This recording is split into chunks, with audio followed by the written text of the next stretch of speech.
Assalamualaikum warahmatullahi wabarakatuh.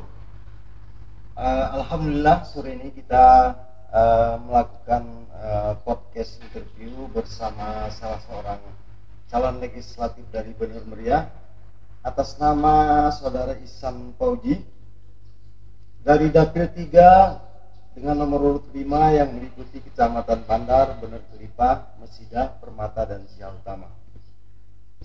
Menariknya adalah sosok yang kali ini kita wawancari adalah Saudara Ihsan Fauzi yang merupakan putra langsung dari politisi senior dulu di Aceh Tengah dari P3 yaitu almarhum Bapak Fauzi M. Saleh yang pernah menjadi anggota DPRK di Aceh Tengah dan kemudian di Bener Meriah.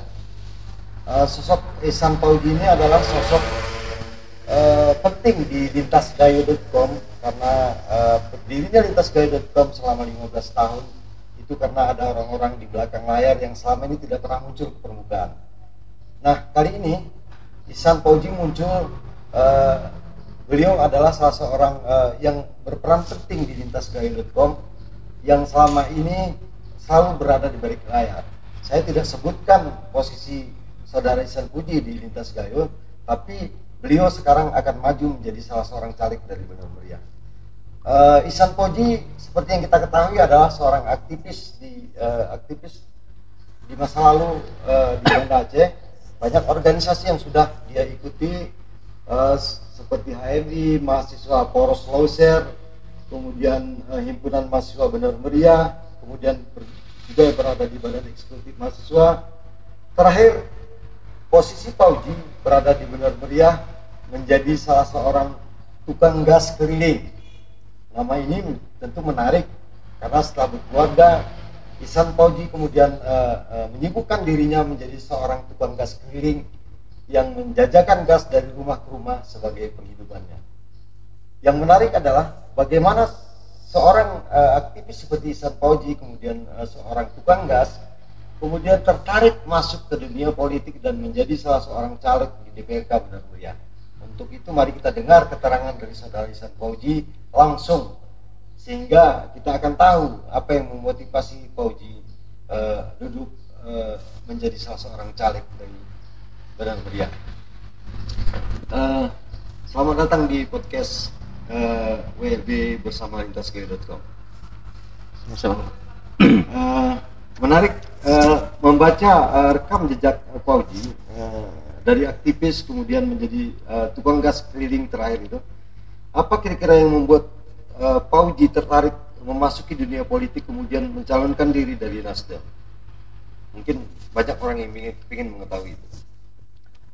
Pertama saya ingin konfirmasi bahwa nama saya Ihsan Fauzi itu nama lahir tapi di ijazah itu secara administratif tertulis nama saya hanya Ihsan.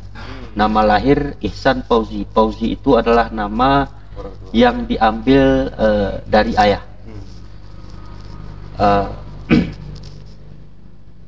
Apa yang membuat saya tertarik? Tukang gas keliling tertarik untuk menjadi salah satu caleg. Ya, hal yang membuat saya tertarik masuk ke politik adalah ternyata banyak hal-hal yang kira-kira harus kita kawal melalui partai politik maupun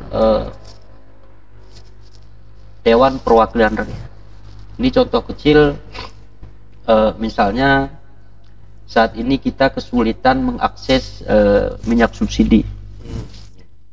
Jadi para petani saya melihat kesulitan mengakses minyak subsidi karena dia tidak bisa membeli minyak subsidi untuk babak rumput, untuk minyak genset di kebun, kemudian para pengusaha untuk penggiling tahu,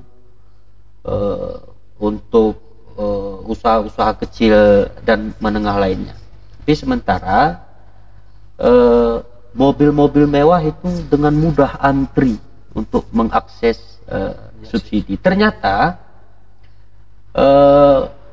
hal ini harus kita kawal di pemerintah dan sampai saat ini belum ada yang mengawal itu. Jadi harapan saya jika saya terpilih nanti, salah satu poin penting yang harus kita kawal sehingga pemerintah bisa mengeluarkan aturan-aturan sehingga masyarakat petani kita itu mudah mengakses minyak, pupuk dan lain-lain yang menyangkut dengan kebutuhan rumah tangga mereka. Ya. Jadi artinya bahwa DPRK selama ini tidak sejauh itu memikirkan keadaan kondisi rakyatnya sehingga minyak subsidi diambil oleh orang kaya dan lain-lain sehingga akses mereka terhadap kebutuhan hidup orang banyak itu menjadi sulit dan tidak ada orang yang peduli terhadap mereka. Kira-kira kan seperti itu. Saya tidak tahu persis soal itu karena saya belum di dalam. Ya. Tapi di luar, di masyarakat, saya menyaksikan sendiri keluhan-keluhan itu. Saya mendengarkan sendiri keluhan itu. Artinya kita mau babat rumput, kita harus beli pertama. Sementara kita menyaksikan bahwa mobil-mobil mewah itu ngantri minum minyak subsidi itu. Kalau di dalam dewan saya nggak tahu apakah mereka peduli atau enggak, karena saya belum di dalam. Tapi di luar, saya menyaksikan sendiri fakta-fakta ini, mendengarkan sendiri keluhan-keluhan ini dari masyarakat. Dan ke beberapa pihak SPBU juga saya sampaikan, memang mereka sudah terikat aturan. Artinya bukan mereka nggak kasih, tapi mereka tidak punya dasar hukum untuk memberikan minyak ini kepada petani. Sementara mobil-mobil mewah ini ada punya barcode untuk mengakses itu. Jadi pihak SPBU juga mengeluh karena mereka ini selalu dikomplain oleh masyarakat, tapi mereka tidak berani memberikan minyak ini langsung pakai jerigen ke masyarakat. Karena kalau itu terjadi maka mereka akan menerima sanksi dari pihak pengawas pertama. Jadi artinya Pak Uji, ada gap yang besar antara masyarakat miskin, katakanlah seperti itu, petani yang tidak bisa mengakses minyak tadi, sementara orang kaya bisa dengan mudah karena mereka memiliki barcode. Jadi ini membuat saudara Pak Uji resah terhadap melihat keadaan ini.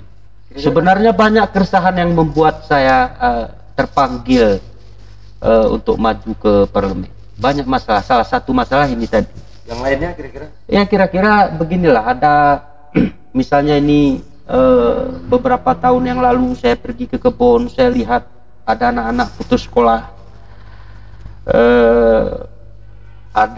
Saya temukan baru-baru saya ini di Kecamatan Permata, di Kecamatan Bener Kelipah, ada warga kita yang pasrah menunggu sakaratul maut karena tidak lagi berobat ke rumah sakit. Ya misalnya seperti di Kecamatan Bener Kelipah, ada warga kita yang tulang belakangnya itu patah dan lumpuh di tempat itu. Dan saya dengar dari warga sekitar sudah 5 tahun, sudah 5 tahun, dan saya lihat mereka sudah tidak ingin lagi, mungkin ingin ya, tapi saya melihat, saya menduga mereka ini tidak difasilitasi oleh pemerintah untuk berobat. Ini yang saya duga ya, bisa jadi salah, bisa jadi benar. Jadi artinya bahwa hadirnya seorang anggota DPRK, kemudian juga pemerintah setempat juga belum bisa melihat dan membiarkan warganya yang sakit untuk dibawa ke fasilitas publik yang harusnya mereka terima. Berarti ada yang salah dengan sistem pemerintahan kita dan sistem di DPR, sehingga masyarakat kecil seperti itu tidak tersentuh secara kesehatannya, sehingga tidak dibawa ke puskesmas oleh orang-orang yang bertanggung jawab seharusnya. Jadi ada yang salah nggak dari sistem DPRK atau pemerintah melihat kejadian itu? Ya, saya mencurigai itu. Walaupun keadaan pasti kan ini sebenarnya kan domainnya Dinas Kesehatan. Kenapa mereka luput? dan mitranya di DPR, mitra dewan ini kan di dinas kesehatan. Ya. Jadi ada dewan bidang kesehatan juga. Nah harusnya ya memang kita harus cari tahu. Kita harus cari tahu mengapa hal ini bisa terjadi. Kenapa hal-hal ini bisa terjadi, sehingga kita tahu nanti apa solusi. Tapi paling enggak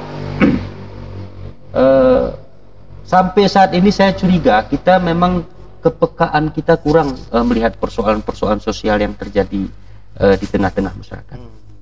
Jadi artinya ada gap yang besar antara orang yang mewakili masyarakat di DPRK dengan masyarakat yang sesungguhnya harus kita urus. Berarti ada jurang yang lebar, sehingga masyarakat yang seperti Ihsan ceritakan tadi luput dari perhatian semua pihak. Berarti ada yang salah dari sistem kita. Betul. Kedepannya tentu ini tidak ingin terjadi lagi, bahwa masyarakat miskin itu harus mendapatkan hak kesehatannya. Kemudian juga subsidi terhadap masyarakat miskin tadi, bahwa mereka tidak diharuskan mempunyai barcode dulu sehingga mereka bisa mengakses Pertamina. Kira-kira seperti itu. Ya. Jadi urusan subsidi tadi harusnya pemerintah itu memfasilitasi itu. Artinya misalnya itu kan saat ini petani kan tidak memiliki barcode itu. Artinya dinas terkait dalam hal ini katakanlah dinas pertanian itu harus memfasilitasi itu, ya, menyurati Pertamina sehingga masyarakat ini bisa mengakses hak-haknya sebagai masyarakat, karena itu kan hak masyarakat. Tidak dibatasi ya? Dia dibatasi boleh, misalnya untuk pertanian katakanlah satu hari itu 50 liter atau 30 liter atau 10 liter, sehingga kan tidak macam mana ya, kita bias melihat hal itu. Artinya mobil mewah kok bisa akses subsidi, tapi petani itu harus melangsir. Misalnya contoh, dia harus beli ke ke pengepul minyak. Harusnya mereka kan dipermudah. Karena kenapa? Karena salah satu PAD terbesar Benar Meriah itu berasal dari kopi.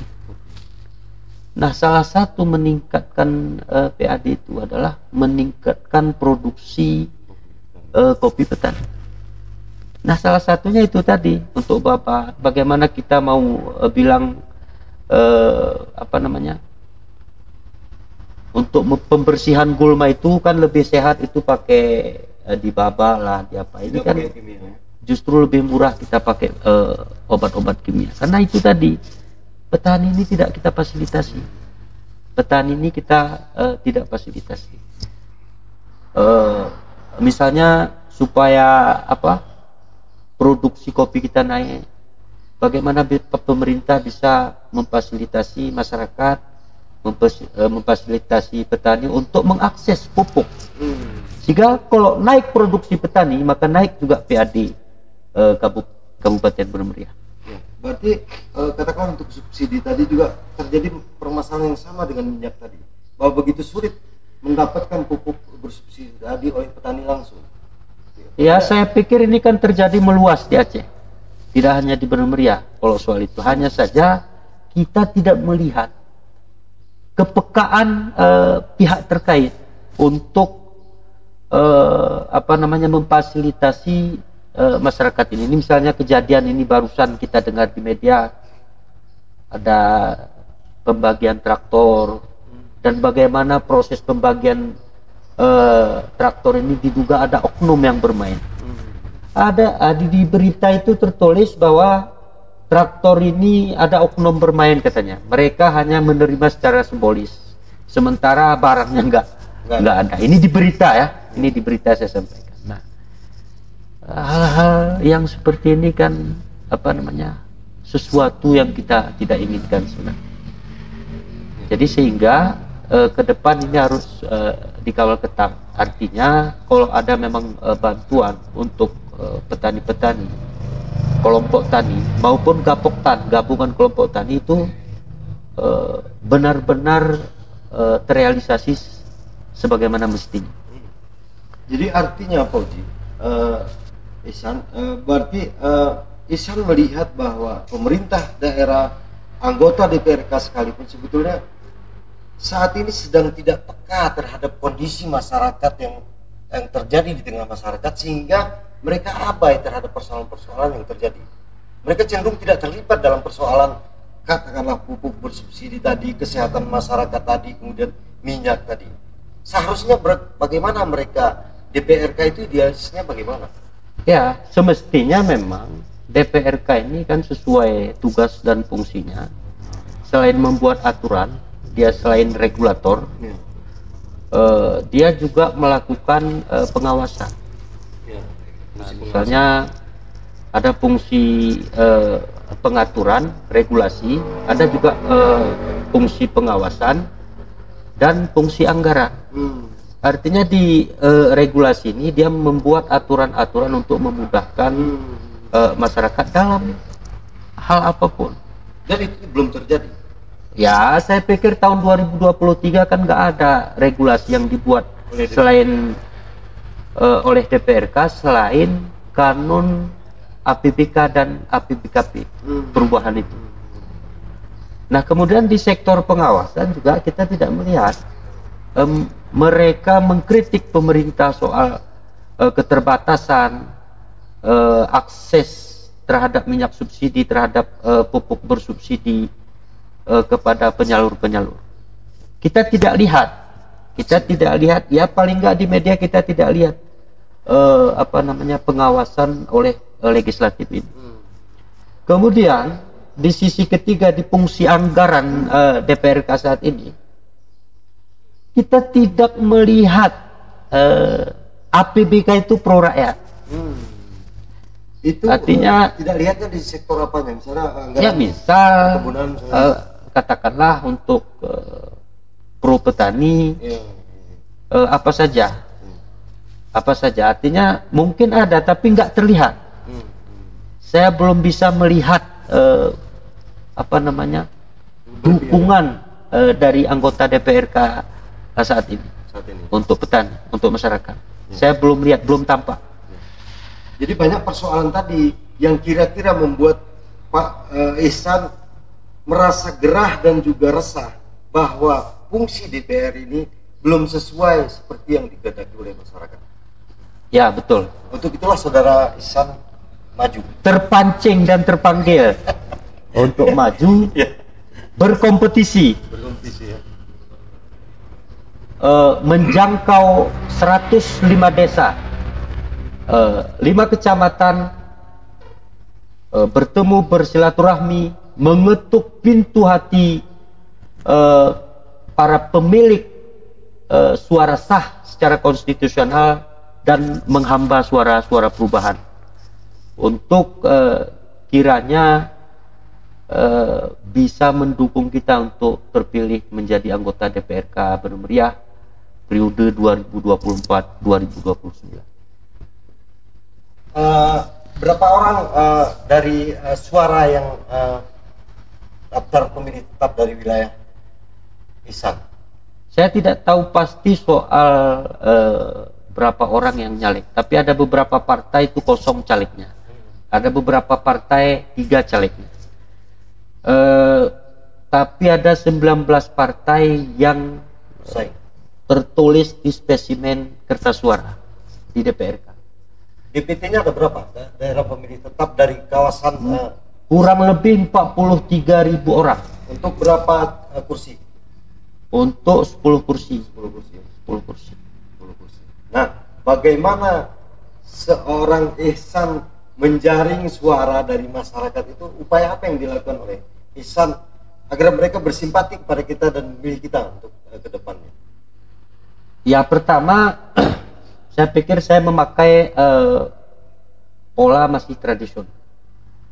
Saya datangi warga, saya datangi teman-teman, saya datangi saudara-saudara ke 105 desa, 5 kecamatan,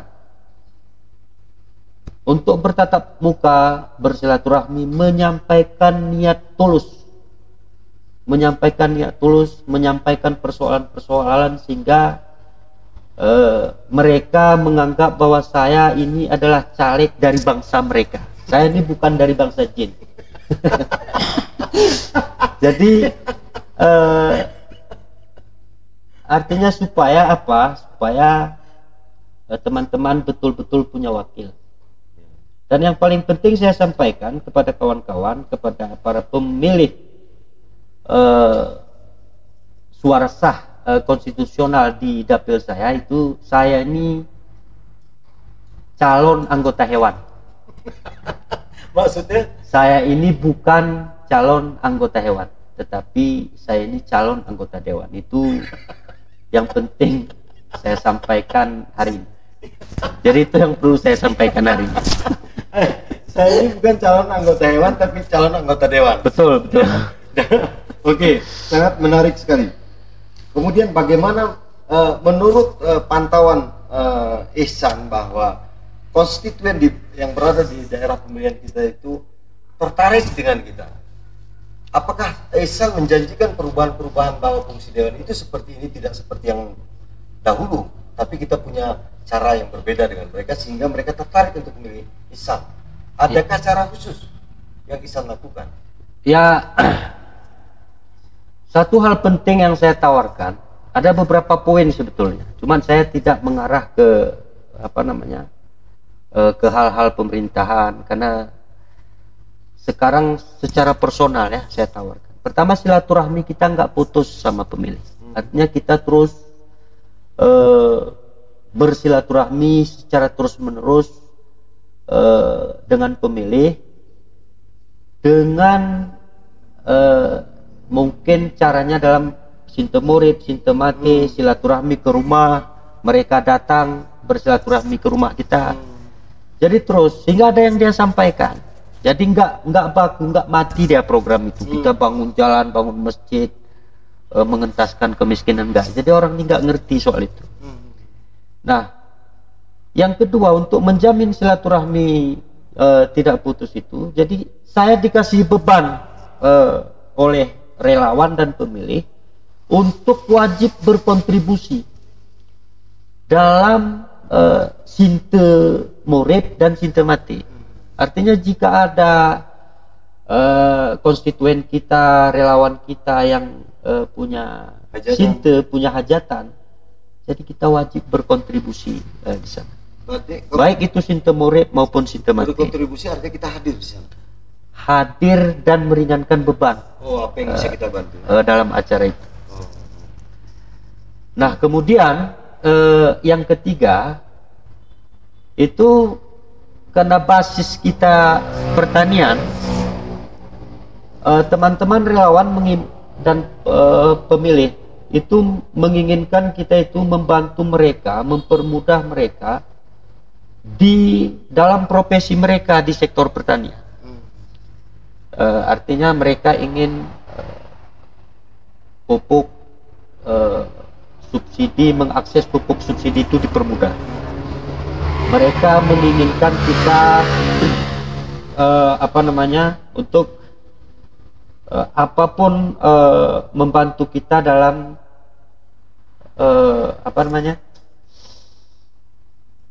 proses-proses dalam meningkatkan produksi kopi, kemudian membuat tumpang sari. Misalnya kopi ini kan 2 tahun sekali dia, sementara kita pengeluaran kita setiap hari. Jadi kalau belum berhasil kopi, kita bisa dapat katakanlah dari cakla, dari cabai, dari bawang dan lain-lain. Jadi ada tumpang sari, mereka ingin dibantu di sana. Jadi artinya mereka ingin kita beri bantuan modal lah, katakan, untuk menanam hortikultura tadi. Ya, salah satunya itu tadi, misalnya habis kopi dia bisa panen bawang misalnya. Jadi di situ mungkin mereka butuh mulsa, butuh pupuk, artinya terbantulah. Sehingga nanti keseimbangan itu terjadi, nggak ada mereka tidak menghadapi musim panceklik. Ini kalau nggak berbuah kopi nanti nggak, maksudnya susah. Petani ini rata-rata kita dapati demikian persoalan-persoalan di desa. Jadi sebetulnya sangat sederhana fungsi dewan itu, bahwa pada saat masyarakat membutuhkan beberapa hal prinsip, tapi kemudian kita hadir Ya. di tengah mereka. Berarti selama ini bahwa anggota dewan yang sudah mereka usung kemudian duduk di DPRK tidak lagi ingat kepada konstituen mereka, sehingga rata-rata saya lihat konstituen itu merasa kecewa terhadap caleg yang sudah pernah mereka pilih. Nah, kira-kira Ihsan melihat ini bagaimana? Saya nggak mau menuduh demikian. Ya. Saya tidak mau menuduh demikian karena mungkin kan bisa jadi itu tidak seperti yang kita duga. Artinya begini, artinya saya melihat apa yang dilakukan oleh anggota DPRK saat ini belum maksimal, nggak maksimal. Belum maksimal. Artinya kalau hati maksud baiknya nih kita kan nggak bisa baca juga sebenarnya. Ya. Tapi paling nggak saya anggap ini nggak maksimal karena dia nggak boleh menjadi menjadi dewan sebagian orang. Artinya dapil dia itu tidak hanya 2-3 kampung. Kalau memang dia ngurus kampung aja jadi gecik aja dia, jadi riji aja, jangan jadi dewan. Jadi kira-kira San, katakanlah Ihsan ditakdirkan untuk duduk mewakili masyarakat dari daerah pemilihan Ihsan. Bagaimana kira-kira pekerjaan yang ideal yang akan Ihsan lakukan sehingga keluhan tentang masyarakat tadi terhadap akses kepada minyak, pupuk, dan fasilitas kesehatan lainnya? Metode apa yang Ihsan lakukan sehingga tidak ada jarak dengan masyarakat dan masyarakat tidak ada lagi terjadi seperti yang Ihsan sampaikan di awal? Ya, kita harus bersinergi, bekerja sama dengan pemerintah. Ini kan domainnya pemerintah. Ya. Bersinergi dengan pemerintah, kita buatlah semacam regulasi untuk kita minta jaminan dari saat ini Pertamina pegang itu minyak. Karena bekerja sama kita dengan pemerintah untuk mempermudah urusan masyarakat ini. Artinya kita siap capek lah untuk itu. Artinya misalnya SPBU butuh ada surat dari petani, ya kita siap kawal itu, kita siap dampingi. Misalnya masyarakat susah urus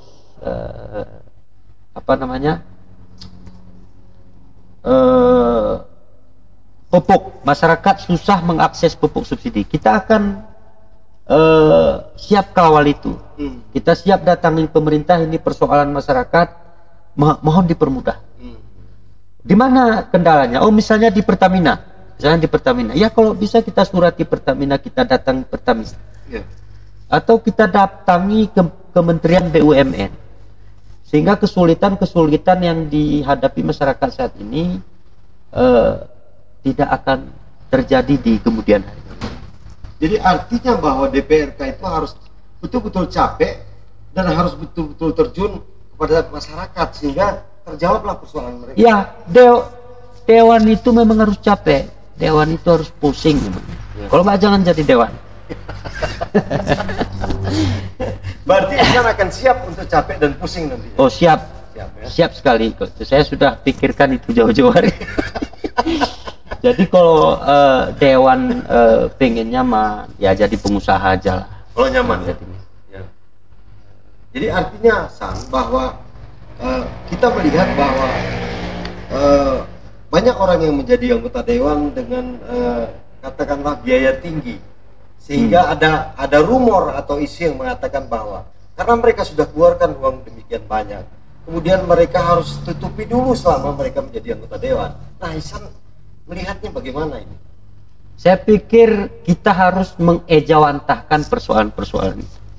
Artinya ini kan isu yang diciptakan seolah-olah harus 5 miliar dulu uang kita baru bisa duduk, sehingga yang gaji UMR ini orangnya bagus, SDM-nya mantap, nggak berani nyalek. Karena nggak ada uang. karena itu sudah di framing. Ya, framing itu yang harus dihancurkan. Jadi yang jadi dewan ini harus anak orang kaya. Ini saya mau bantah itu. Jadi dewan itu harus punya kos 5 miliar, itu saya mau bantah itu. Jadi tukang gas pun berani jadi ketua dewan. Tukang gas mau jadi ketua dewan nanti di DPRK Bener-bener ya. saya mau bantah itu, karena kan kita nggak boleh biarkan oligarki ini berkuasa dan dengan tidak tidak bermanfaat. Artinya saya melihat nanti kalau oligarki ini berkuasa ini kan tidak mewakili kita di parlemen. Ya. Artinya anak dewan menjadi dewan, anak pengusaha menjadi dewan, anak karena ada pamannya dia jadi dewan. Jadi saya pikir ini kan bahaya nih. Kalau betul pun ini bahaya nih. Ya. Ini bahaya nih, harus kita lawan lah sama-sama. Ihsan ingin menghancurkan asumsi tersebut bahwa tidak harus kaya dulu baru bisa menjadi anggota dewan. Banyak cara lain. Kira-kira kan seperti itu. Bahwa untuk menjadi dewan itu bukan hanya karena uang, tapi bukan hanya karena kuasa, tapi punya cara yang lain. Kira-kira kan seperti itu. Ya betul. Jadi uang itu kan salah satu faktor, bukan satu-satunya faktor. Kita kan punya modal lain. Misalnya kita punya jejak rekam yang nggak pernah nipu rakyat, nggak pernah korupsi lah, karena nggak ada jatah. Belum pernah korupsi karena belum sempat. Kemudian belum pernah pindah basis. Ini misalnya saya dulu di Jelobok nyalek, menang di sana, di Ramung menang, sekarang sudah pindah basis ke Samarkilang misalnya. Artinya ini kan pertanyaan juga nih. Kenapa mereka pindah? Kok pindah basis? Ya, ada apa? Apakah konstituen di sana nggak percaya lagi? Ini kan perlu juga dipertanyakan. Jadi yang kayak gitu harus kita bantah, Bang. Disayang masyarakat. Jadi dewan kita harus mewakili kita sebenarnya, supaya kita tidak beranjak dari penyesalan ke penyesalan selanjutnya. Jadi semakin lama semakin menarik. Melihat SDA dari benar meriah yang kaya akan kopi, kemudian hortikulturanya yang banyak dikirim hampir ke seluruh Aceh, kopinya kemudian dikirim hampir ke seluruh dunia. Bagaimana Ihsan menyikapi dan melihat potensi ini ke depannya akan seperti apa yang harus dilakukan oleh orang-orang yang duduk di dewan dengan potensi sumber daya alam yang besar ini tadi? Ya, saya pikir kita terus memperbaiki dari hulu sampai hilir. Ini contoh, misalnya itu penghasilan berapa lot atau ribu ton kopi yang sudah diekspor dari Benar Meriah. Ini kan kita tidak tahu. Tidak ada datanya. Mungkin datanya ada, cuma saya belum bisa akses itulah. Artinya berapa PAD kita, PAD murni kita dari kopi ini. Dari distribusi kopi. Jadi bagaimana timbangannya? Jangan nanti dikirim 15 ton, dibilang 10 ton. Jadi yang 5 ton ini pajaknya mengalir kemana? Itu harus transparan lah. Jadi kedepannya harus jelas semua sektor yang sudah menghasilkan untuk ekonomi Benar Meriah itu menjadi PAD itu harus benar-benar terdata dengan baik jumlah ekspor. Betul. Ya, karena ini kan kita juga memastikan juga sebenarnya PAD murni kita itu berapa, harus jelas ya. Dan digunakan untuk apa, berapa kembali ke petani dalam bentuk pupuk, dalam bentuk perawatan kopi, dalam bentuk jalan produksi. Itu tidak selama ini tidak pernah diketahui atau tidak pernah. Intinya saya mendapati jalan-jalan produksi itu rusak dan dibuat asal jadi. Itu dibuat oleh apa? Dibuat oleh PU? Ya, di bawah koordinasi PUPR. Walaupun dia mungkin ada yang dari pokir dewan ke sana. Saya kan menyaksikan itu. Tapi ada wilayah yang kopi kanan kiri nggak ada tapi dibuat jalan. Nah, ini kan pertanyaan juga. Jadi dari aktivis kemudian tukang gas keliling, adakah seni yang Ihsan lihat bahwa menjadi dewan itu penuh dengan seni atau taktik atau strategi untuk bisa mendapatkan simpati suara dari masyarakat? Apakah Ihsan merasakan itu?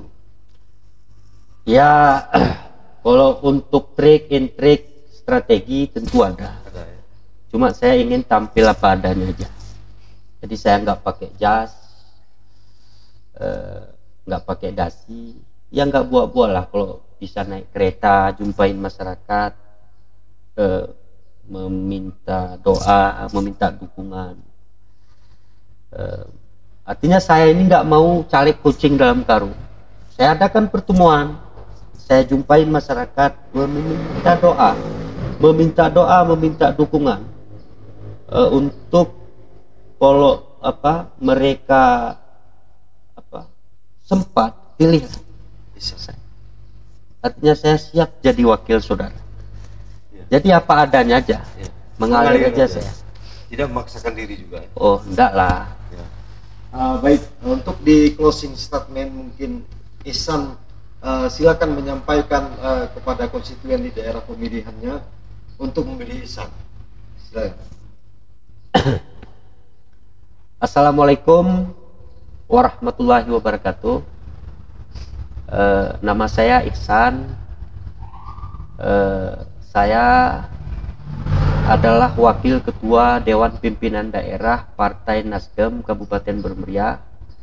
Saat ini dipercaya sebagai caleg DPRK dari Partai Nasdem nomor urut 5 di daerah pemilihan 3 yang meliputi Kecamatan Bandar, Kecamatan Bener Kelipah, Kecamatan Mesidah, Kecamatan Permata, dan Kecamatan Siau Utama.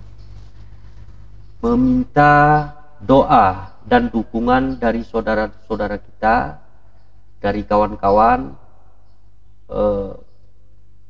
supaya untuk siap menjadi wakil saudara-saudara di parlemen.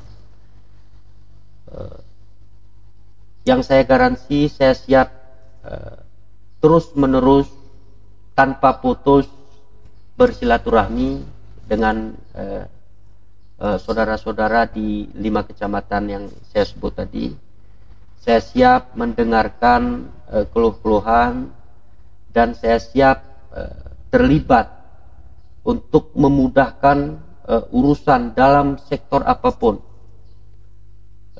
yang kira-kira susah diakses oleh masyarakat di Bermeriah.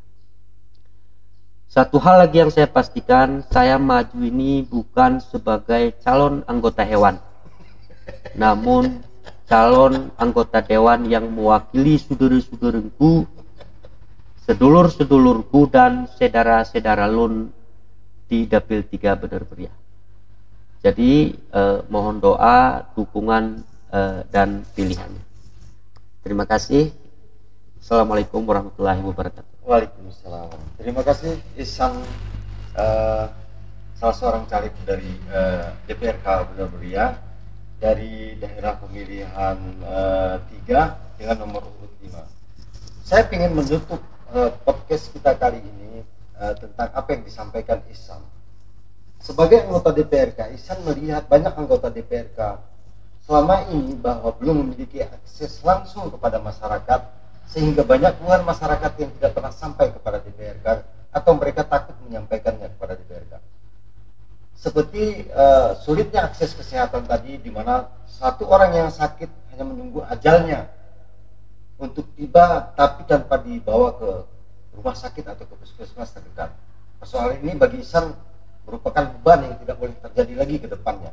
Begitu juga dengan akses masyarakat petani membeli minyak di SPBU dibatasi dan dilarang karena mereka tidak punya barcode dan tidak ada di aturan mereka bahwa mereka bisa membeli ke Pertamina, sehingga Pertamina tidak membolehkan mereka membawa jerigen untuk beli ke sana. Kemudian di sektor-sektor lainnya kemudahan pupuk bersubsidi yang tidak sampai kepada masyarakat dan mahalnya harga pupuk di pasaran. Ihsan juga membantah bahwa hanya anak orang kaya, hanya anak pengusaha, hanya anak anggota DPRK saja yang bisa masuk menjadi anggota dewan karena besarnya biaya untuk masuk ke sana. Ihsan mematahkan framing ini dan dia ingin menunjukkan bahwa seorang tukang gas sekalipun bisa menjadi anggota DPRK dengan caranya sendiri. Podcast kali ini kami tutup. Wabillahi taufiq wal hidayah. Assalamualaikum warahmatullahi wabarakatuh. Waalaikumsalam.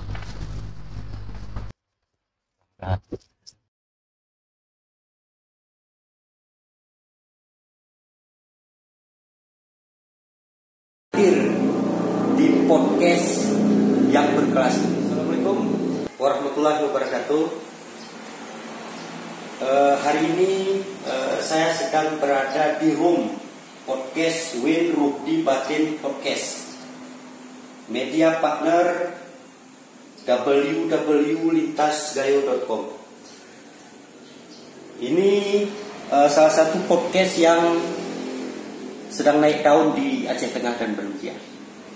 Jadi saya undang saudara-saudara caleg mulai dari DPR RI, DPRA, dan DPRK untuk hadir di podcast yang berkelas ini. Untuk Yunatan